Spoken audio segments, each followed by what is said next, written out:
ഈശോയിലെ ഏറ്റവും സ്നേഹമുള്ള സഹോദരങ്ങളെ, തിരിപ്പിറവയ്ക്കായി ഒരുങ്ങാം. ഇന്ന് ഡിസംബർ മാസം 8-ാം തീയതിയാണല്ലോ. മറിയത്തിൻ്റെ അമലോത്ഭവ തിരുനാൾ ഇന്ന് ആഗോള സഭ ആഘോഷിക്കുന്ന ദിവസമാണല്ലോ. ദൈവമാതൃത്വത്തിനുള്ള ഒരുക്കമായിരുന്നു കന്യകാമറിയത്തിൻ്റെ അമലോത്ഭവം. മറിയം അമലോത്ഭവ എന്ന് പറയുമ്പോൾ 3 കാര്യങ്ങളാണ് നാം അർത്ഥമാക്കുന്നത്. ഒന്നാമത്തെ കാര്യം, ദൈവത്തിൻ്റെ പ്രത്യേകമായ അനുഗ്രഹത്താൽ മറിയം തൻ്റെ ഉത്ഭവത്തിൻ്റെ ആദ്യ ക്ഷണം തന്നെ രക്ഷിക്കപ്പെട്ടു. 2, ഈശോയുടെ രക്ഷണീയ യോഗ്യതയെ മുൻനിർത്തി മറിയം തൻ്റെ ഉത്ഭവത്തിൻ്റെ ആദ്യ ക്ഷണം തന്നെ രക്ഷിക്കപ്പെട്ടു.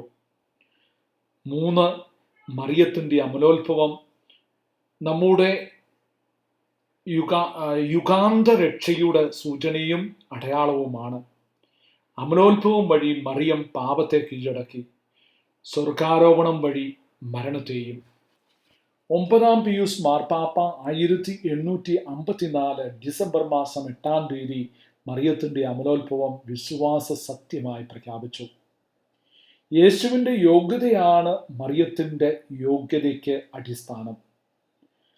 മാതാവിൻ്റെ അമലോത്ഭവ തിരുനാൾ 4 കാര്യങ്ങൾ നമ്മളെ ഓർമ്മിപ്പിക്കുന്നു.